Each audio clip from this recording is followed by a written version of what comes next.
Erica Kirk just had her hand on this man's head like he was a golden retriever at a petting zoo. And now he's on stage announcing that he's taking over for Charlie Kirk. Like, sir, weren't you just being pet like 30 seconds ago? Who let you near a microphone? The Vice President of the United States literally just showed up at a college campus on tour yesterday, Tuesday, to do a Turning Point USA tour without Erica Kirk, who had to cancel because of death threats, allegedly, with JD Vance taking over the stage, announcing all of this from a stage at a dead man's organization that dead man's widow now runs, and the same widow that's already endorsed JD Vance for president in 2028.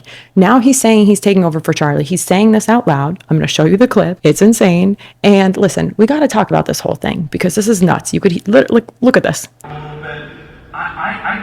You could literally hear a pin drop. We're going to get into all of it, but real quick, I'm Lauren Paritra. Willa Paritra is on the couch with her bra on, her harness, ready to go for a walkie poo. So help us maintain our lead over Katie Miller. If you're new here, we currently have a lead. You and I, we all have a lead on Katie Miller, who is the wife of Stephen Little Bitch Miller. She married that pale white nationalist on purpose, and now she's building a podcast on the backs of trafficked immigrants. So the least we can all do is subscribe, comment 6 words or more, hype this video, share, save, leave us a rating across wherever you listen to your podcasts, and consider every action an FU to Katie and Stephen Little Bitch Miller. So JD Vance starts off with none other than begging for your attention and validation, just begging for it from the youths. Who are some of the conservative influencers or the political influencers today?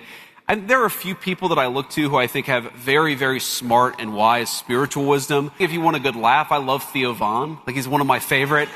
Very wise spiritual wisdom, eh? Theo Von. You gotta find God, my man.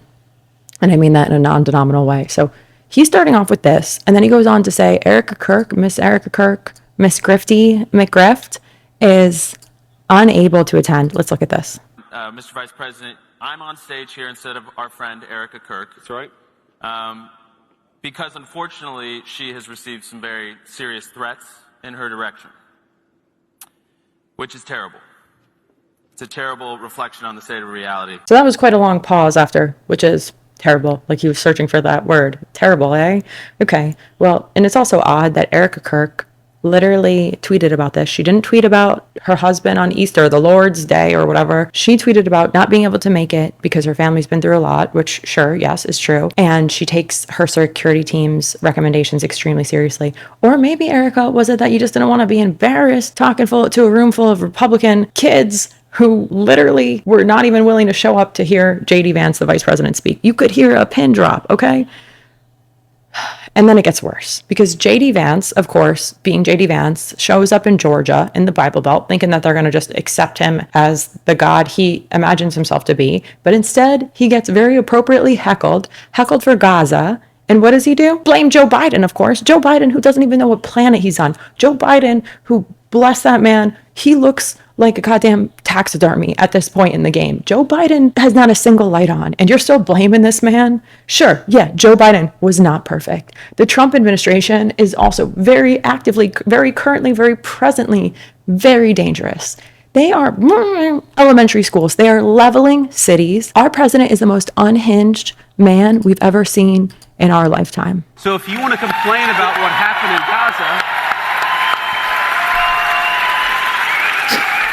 So if you want, sir, to complain about what happened in Gaza, why don't you complain about Joe Biden and the last administration? We're the administration that solved that problem. Why don't you complain about Joe Biden? Okay, hold that thought.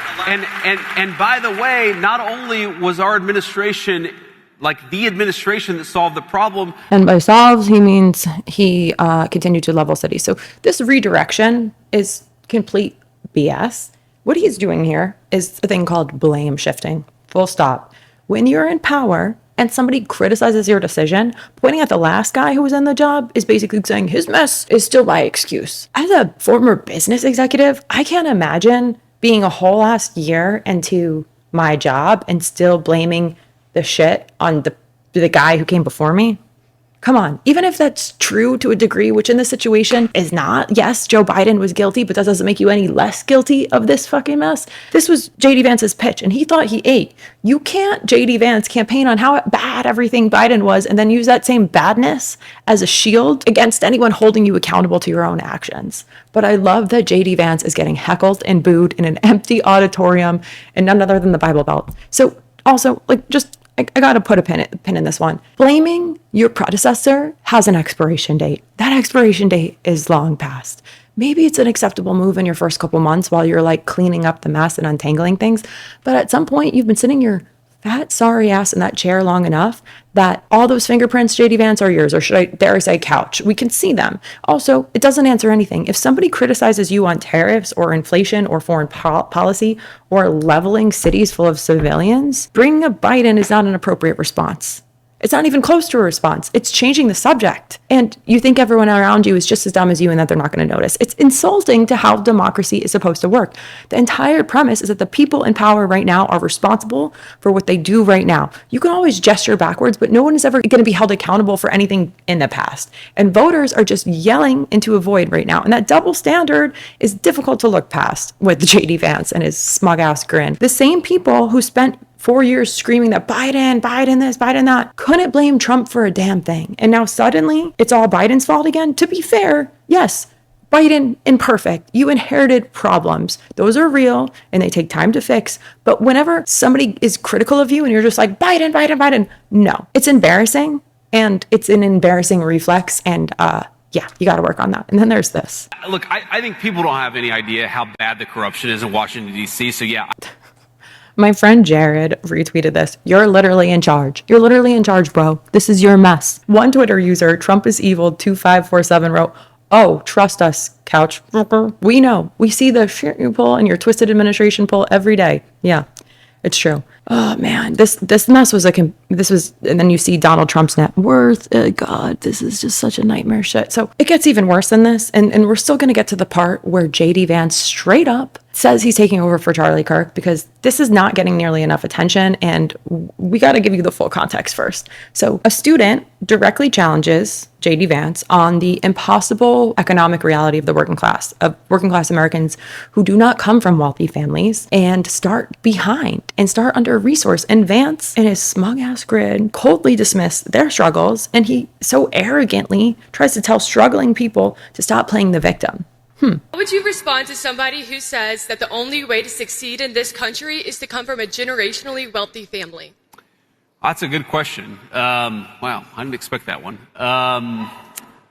Well, first of all, it's just not true. You are the master of your own destiny. Never give up on yourself and never believe that you're a victim of circumstances, because when you stop playing the victim is just like as gaslighty as it gets. Like, let's also, you guys, there's a lot of men who follow me and I love y'all and thanks for being here. And I know you're strong enough to take this feedback, but male privilege is also a layer that makes things worse. When it's a young person and a young woman directly and publicly challenging the sitting vice president, that takes courage. And for him to be so dismissive and cold is tone deaf, but it's also him demonstrating that he's going to use his power on this earth to shut down anyone who doesn't agree with him, rather than engaging with them and rather than being empathetic and having any sort of leadership or accountability. There is privilege that he is blind to. JD Vance went to Yale. He had a wealthy mentor and Peter fucking Thiel. He essentially launched JD Vance's career. Thanks for that. And he funded his political rise. JD Vance married into a well-connected family. The path he walked had doors that were open for him that most people don't even know exist.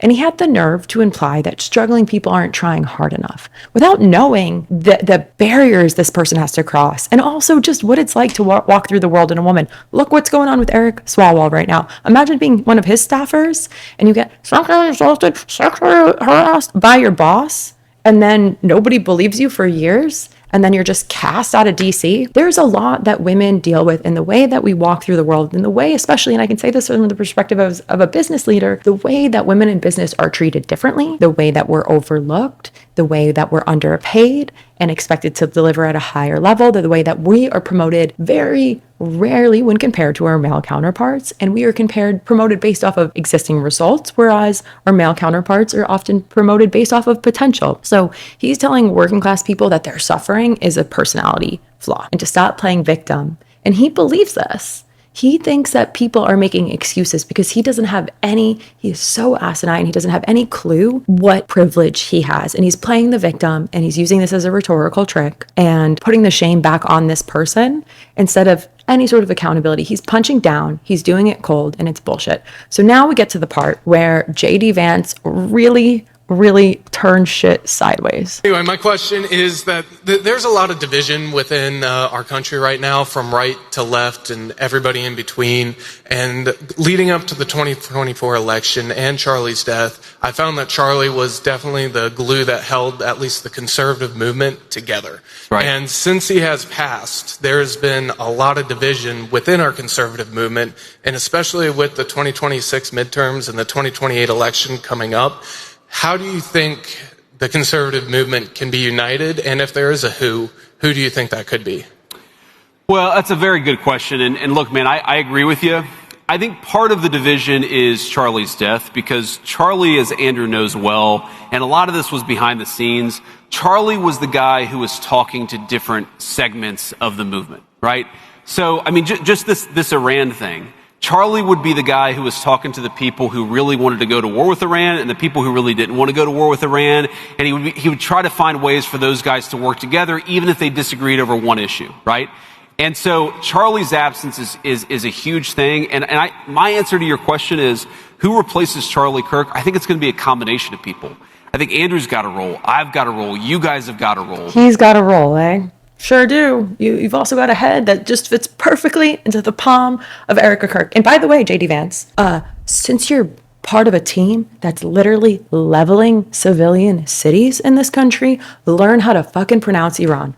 Iran. Put that in your little redneck pea brain, okay? But this is nuts. He literally so casually and confidently says, "Oh, I'll just take over." He's got a role. He thinks Andrew and him have a role to take over Charlie Kirk. That's nuts. And I think Erica Kirk might agree.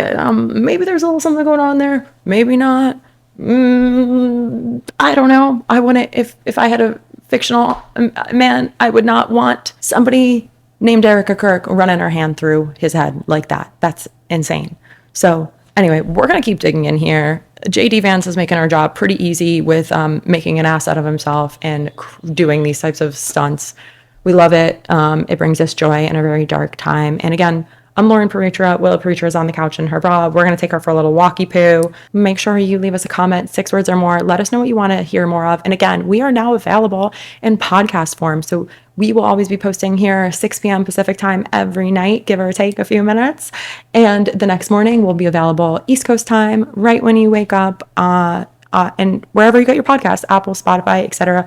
Give us a rating, save, share, and let us know what you want to talk more about next.